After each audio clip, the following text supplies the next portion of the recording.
Hey, good evening, ladies and gentlemen, and welcome back to Gorman on Target, a program that is brought to you by the Wilson Hill Pistol Club, Manchester's greatest little secret, and a club that is dedicated to firearm safety, training, and education.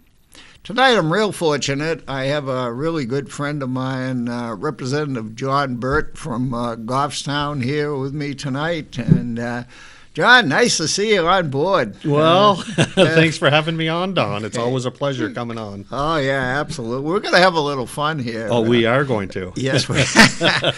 So, could you just briefly say where we were supposed to be today, but it got canceled because of 80 feet of snow? Well, where we were supposed to be is Harvard Law School. Yeah. And I was going to go down there and sit on a panel. And we were going to talk, I was going to be one member, and then there was going to be three others. And I don't remember the other two, but one was a pro-gun, and one was, I believe, from a circuit court, 7th Circuit Court. So I don't know where his position is. And then there was going to be a lady, her first name was Elizabeth. She was going to be there from the Brady group of I'm trying to think what they call themselves. Basically, they're anti-gun. Yeah. Anti-Second Amendment. I think it's basic, the Brady Foundation against gun violence yes, in America. I think that's what it is. Something like that. Yeah. Yeah. So we were going to get down there, and they shut the whole city down because they heard we were coming, I understand. Well, that's what I hope it is. No, unfortunately, it saddened me when I got the call last night about 9 o'clock. It was just before 9, and she said they've shut the city down. And I said, well, how do they shut a city down? And Stop running the T. That's what they did. And she said all classes, everything's been canceled. They don't want any events going on. So she said they're going to try to reschedule for March, which I hope happens because I would love to sit down with the Brady group and talk about the Second Amendment. Yeah, I'd love to watch that show, too. I'd be right there in the audience. Well, she said she saw my name in the Boston Globe because it was my amendment that allows guns back on the House floor. That's right. That was a great speech. I was in the gallery that day. Well, thank you. That was really, really good. Yeah. Well, what do you say we have a little fun, John? Sure. I love having fun. We always have fun. Why don't we do this? Why don't we do, if we can, we'll kind of wing it because we don't have the script in front of us, but let's do a little mock-up of the event that we were going to be attending, that you were going to be on the panel today. We'll try and do something like that. Now, do you want to be the liberal or the conservative? Well, I was born and raised a conservative, so I'd like to stay in that camp. But well, so was I. I don't know if you could be the Well, you could make believe you just got a new job at the Brady against gun violence. I will try very hard. Now, I want to caution the audience. I am a die-wool conservative, and trying this trick of being a liberal, I recommend you do not try this at home. Yes. Yeah, dangerous things can happen. Yes, dangerous things can very well happen. So, Representative Burt, could you explain to the class here, where do you see the fundamental thrust in the United States or in your state with guns, gun ownership, gun violence, that whole thing? Where do you see that going? Where do you see us heading on that one? Well, what I would have said is in New Hampshire, gun violence is very low. And it's because virtually there's a gun behind, I'll use a famous line from the emperors of Japan's general, there is a gun behind every blade of grass in New Hampshire. And that's what stopped the Japanese from invading us. Because they said we could take out their army, which was true at the time. They could take out our army in a heartbeat. It was grandma behind that blade of grass with a shotgun. Yeah. They said there's no way we're going to do it, and that's Well, that's very good, but in reality, that's kind of ancient history, if you will. What I would like to find out is, what about the present day violence in the present day? I mean, obviously, you read and know about all of these atrocities that are being committed. I mean, school children being shot down in the classroom. I mean, what a terrible thing. This is awful. We have to put a stop to that. Wouldn't you agree? I would agree to that. And how we do it is to allow firearms back in our school. Prior to removing guns from our schools, I mean, was there the rare case? Probably. But it was not happening often as it is today. So let me be clear on what you just said. What you're saying is that you would allow guns in school? You would allow teachers to be armed? That kind of a thing? Willing and trained teachers, yes. Oh, my heavens. I mean, obviously you've never been in a classroom when an irate parent comes storming through the door into a classroom, really furious at the teacher, either for a real reason or not, but absolutely on the point of rage. Yeah. And you would say it's perfectly okay in your mind to allow that teacher to have a firearm. Absolutely, because what happens if that irate parent is over the edge and he brings a firearm that she is sitting there, she's a sitting duck? Well, okay, let's not go that far. Let's say the irate parent really goes over the edge and hauls off and hits the teacher, punches the teacher right there in the classroom. Yep. Now, this teacher is armed. Don't you think the teacher is going to pull out that firearm and shoot this parent? No, she wouldn't, because with her training, she would learn how to control that situation. She may pull her piece and say, on the ground, and then call the police and have them do their job when they show up in about 5 to 8 minutes. 5 to 8 minutes. Yes, that's when the police will show up. So when minutes count, when seconds count in that situation, the police will be there in minutes. Well, here's the problem with that argument. You've narrowed it down to 2 participants. This is happening in front of a classroom of children. Yes. These children are going to see this. These children are going to be traumatized. These children are going to go, some of them will be going home in tears. Some of them will be having nightmares. I mean, there's just no end of the trauma to the children. Well, but the trauma will be less in that situation that I gave you, because what we're going to do is we're going to make that teacher with the sidearm a hero. And we're going to say, because of that teacher and her training and her willingness to protect the children, she defused that gentleman that popped her in the head with his fist. Okay, let's. I can't see it that way. Obviously, I think if the firearm was just not in the classroom, not in the teacher's possession at all, how could there be any possibility of a shooting? Well, but then what would you do if that gentleman, not a gentleman because he hit a teacher, that parent, what would happen if he had a gun? And now we have children that are unarmed. And an unarmed teacher hugging children in a corner of a classroom is not going to protect those kids, even though she wants to, and she is praying to God at that point. I guarantee you that.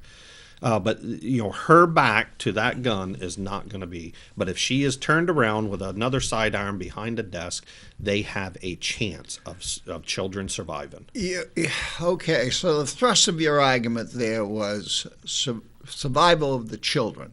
And the fact that the teacher is armed and this individual, this irate parent, is armed in this scenario, which Yes. I don't agree with at all. I mean, this teacher absolutely should not be armed in any circumstances. But going along with the scenario here for a moment, what happens if a gunfight breaks out? I mean, an irate parent is not a trained marksman, and neither is the teacher. There are bullets flying all over the classroom.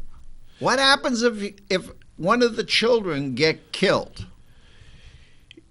Hopefully that would not happen, but it would be... No. I said, what would happen if it did? Oh, if it did happen? Bullets are flying. These are not trained marksmen. They're civilians carrying guns. Hopefully the teacher will hit her mark with her training. You keep going back to hopefully. And when she hits her mark, and she will, or she'll diffuse the situation, because most cowards that are in that situation, the parent that is irate, once the weapon is pulled from the teacher, most people will diffuse at that point. But if they didn't, and he went down the path of he had his gun out and he was shooting up the place, she is going to hit him. And at that point, children will be saved. Because if you look at, I think it's Representative Neal, if I remember right, in Columbine High School in 1999, when that happened, in March of 99, he graduated that year. This current representative out there. Right. He has legislation in there, in the State House, and where Columbine is, because he said, you know what? If my teacher had a gun, some of my friends would be alive today. Well, and they had police there. They had 3 policemen sitting on the other side talking about the football game. Okay. Obviously, you're not going to answer the question about, in this gunfight in the classroom, a child gets killed. So let's go to... There'll be less of them killed. Let's go to another question. What happens if the teacher drops this firearm and it goes off accidentally? There's no threat, there's no violence going on. It's just stupidity, carelessness, a mistake, whatever you want to call it. What do you do in a case like that? Well, firearms will not go off. You can set them on the table, you can throw them on the ground, you can, I've had a firearm in my in a lock box. And for some reason, that darn thing just sits there and waits for me. It has never gone off on its own. Okay, so if I'm understanding what you're saying is, you're saying that there has never, ever been an accidental discharge of a firearm. Is that what you're saying? Not if the gun is sitting there by itself. It's not. It's in her pocket, or it's in her purse, or it's somewhere on her person, or his person. Again, extremely rare. The benefits outweigh any situation if that ever happened, which it wouldn't. It's just I don't buy lottery tickets because the odds of winning are not very good. In that case, I would buy a lottery ticket because I'm more apt to win the megabucks than I will drop in my firearm in an accident. So what you're saying here is you're trying to equate a child's life with a lottery ticket. I, with all due respect, Representative, I just cannot see your logic here, because the answer is obviously no firearms in the classroom at all under any circumstances. Well, I don't know why you want to set up a scenario of having unarmed teachers and children that are sitting ducks, because gun-free school zones have not worked. They have failed our children. Children have been murdered because of them. And we're going to continue down that path. Oh, can't bring a gun in. Well, I say arm them. Well, gun-free zones, it's very interesting that you bring that up. I'm glad you're bringing that up. 10 years ago, there were no gun-free zones, but thanks to the Brady organization and a hard effort, we have put the word out to the general community that the safest way to handle the situation is to have a no-gun zone. Now, here's the point. That started about 10 years ago, and we only had 2 or 3. Today, we have over 3,000 gun-free zones, and most of them are on college campuses. Yes. And how is that working for them? It's not. Obviously, it's working because they keep multiplying. I mean, we start with 3, we end up with 3,000. Obviously, more and more people are seeing the wisdom of having this gun-free zone. No, it's called the sheep are going down the path of suicide, because that is what's going to happen. You're unarming the kids. I say arm them, because you can arm yourself everywhere else except for in a school or a federal court, and it just does not make sense. Now, the court, I guess I can understand. A school, I cannot, because that is where the nuts go. They say, hey, I got at least 5 to 8 minutes before the police show up. I can go in and pop, pop, pop, pop, pop. Now, when you say that's where the nuts go, are you talking about the students or a perpetrator? I'm not sure. The perpetrators. The perpetrator yes, nut. Because okay. they, for some reason, won't look at that little sticker that says, no guns, please. Why don't they read that? I don't want to get too personal, but did you go to college? It's irrelevant if I went to college or not to protect children. Well, and that is why I'm here, is to protect children. Let me rephrase the question. Have you ever heard, been aware of, been invited to, or seen a frat party? No, I have not. Well, alcohol flows like water at those parties. They're kind of wild. I've seen the movies. They're and believe me, they're not movie. Now, let me see if I can possibly understand. Here we have, for whatever reason, right or wrong, and the rules against it, and etc. Here we have this group of drunken students having this huge party somewhere, and they're armed. You don't see any problem with that. Well, what do we do about the girl that is going to get raped at that party? If she's armed, that will not happen. Probably she's too drunk to resist or in any way. Well, I want to give her the option to protect herself. So you don't see any problem with a drunken party with young adults in their, say, 20s, having a wild time, being armed. Well, hopefully they'll know they're smart enough to put their sidearms in a locked box somewhere before that happens, as most adults would. Well, we're getting back to hopefully and maybe and wouldn't it be nice and so on and so forth, but that's not the real world. The real world is if you take 20 or 50 drunken college students and you say 10 of them are carrying a firearm because you think this is a good idea, and somebody will get shot. There's no ifs, ands, or buts. We don't know how many or when or what day or what school, but somebody will get shot. Would you disagree with that? Yes, I will. And bottom line is, if you come up with a situation for me to put in a bill to stop the gun violence on the perpetrator that wants to go into these gun-free zones, I will put it in tomorrow.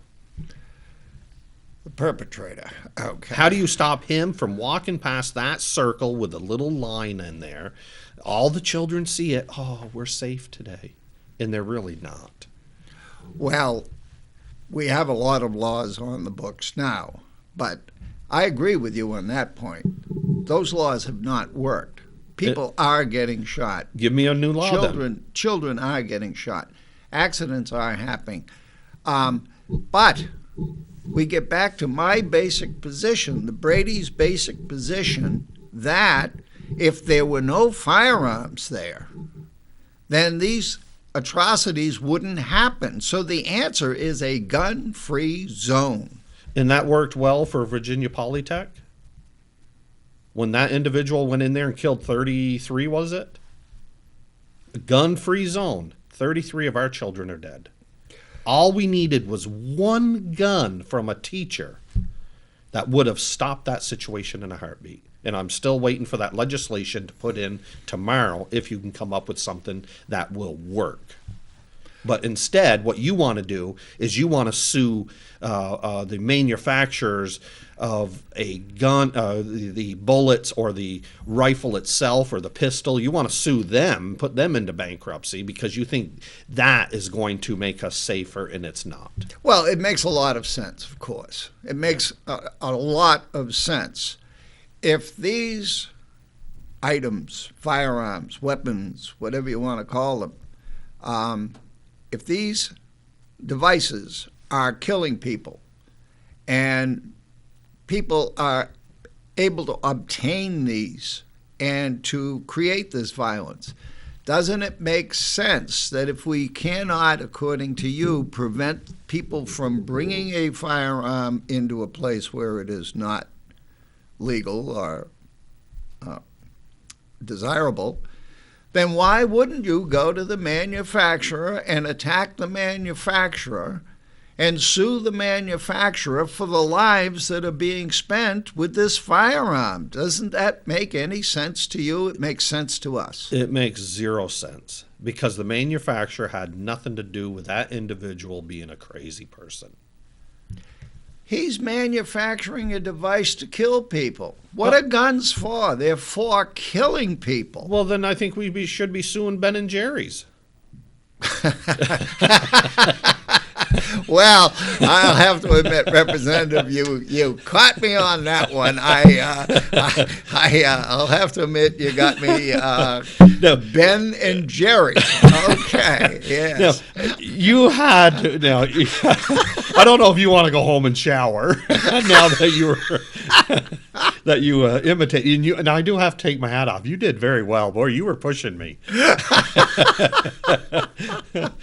Like I said, folks, don't try this at home. Oh, no. Yeah. Because every now and then I try to put myself in the Democrats' position and I say, okay, why? And I just can't wrap myself around some of their issues. Well, I thought I'd try to help you out here a little bit today, give it my best college try. So Would you like to reverse roles? Oh, I don't know if I could do it. You're a master. Now, should I use, if I'm ever in that situation, should I use the Ben and Jerry's line? Oh, the Ben and Jerry's line. Oh, that was incredible. Yeah, that was funny. You caught me flat-footed there. But how do you relate Ben and Jerry's to children dying? I didn't quite make the connection. Well, I had a very good, well, I still have a very good friend in Vermont, and she is so anti-smoking. Won't allow it on her property, anywhere else, which is almost everywhere now. But back when they started making laws against smokers and then taxing them to death, she says, no, I don't want this. And I said, but why? And she goes, because I like chips and I eat too many of them, and that's going to be next. And you know what? She's right. Yeah. They start at one, level saying, okay, all the smokers, no more smoking in restaurants here and here and here. And now we have, the mayor of New York, or he's gone now, anti-gun Bloomberg. Yeah. He says you can't have a big gulp down there in New York City. Yeah. And that's what is coming to us. Well, I certainly would. This was a lot of fun. I mean, I would have a real hard time if I had to, put on the big brother mantle and argue from that point of view. Yeah. I don't think I could do that. It's just... Well, I was trained by the best. I won't ask them who trained them, folks. But when it's I got my liberal hat off, folks, in case you missed that. I'm back to being me. What is very scary to me, the scariest part of this whole thing, is exactly what I just mentioned, the big brother attitude. Yeah. We know what's best for you. Yep. So therefore, we are going to make you do what we know, not think, we know is best for you. Potato chips, Ben and Jerry's ice cream, Talking on a cell phone in a car. talking on a cell phone in the car, Yep. putting on your lipstick while you're driving, Yep. and certainly guns. Yes, Certainly guns. it's coming. Yeah. So this is what happens when you open the door and you start down that road. It just perpetuates itself. It does. We just, I don't know how many of the viewers remember, riding in the back of a pickup with their dog. Oh, yeah. I heard you can't do that today. Well, that's what I heard, too.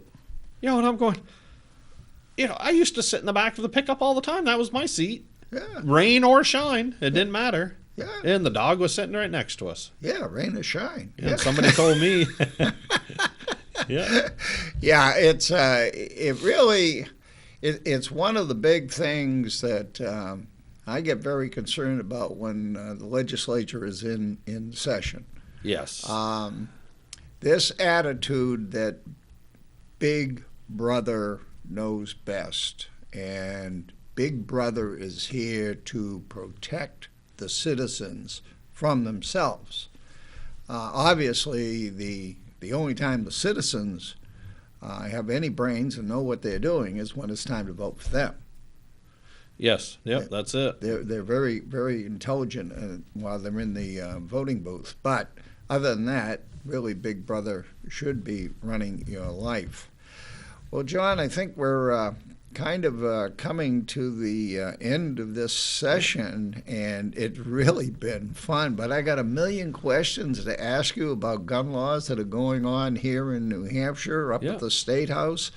And so what I'm wondering is it possible that you could come back and do the next show with us? Sure, I could do that. You could do that? Yeah, I'd love to. Well, that would be great, because I understand there's a lot of exciting things happening here in New Hampshire in the State House this session. There is. And pertaining to firearms and safety and training. Good pro-gun bills. Yeah, pro-gun bills. Yeah, I'd love to get a handle on that. I think the viewers would love to get a handle on that and find out what's going on. Yes, I've sponsored many of them, or co-sponsored many of them. You have? Oh, yes. Okay. Yeah, the constitutional carry I'm a co-sponsor of. Well, I'll tell you what we're going to do. We're going to wind this show down, and we'll start up the next show. And this is Don Gorman, Gorman on Target, and we are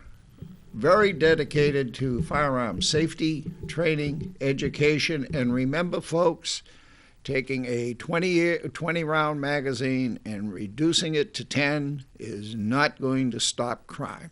Thank you very much.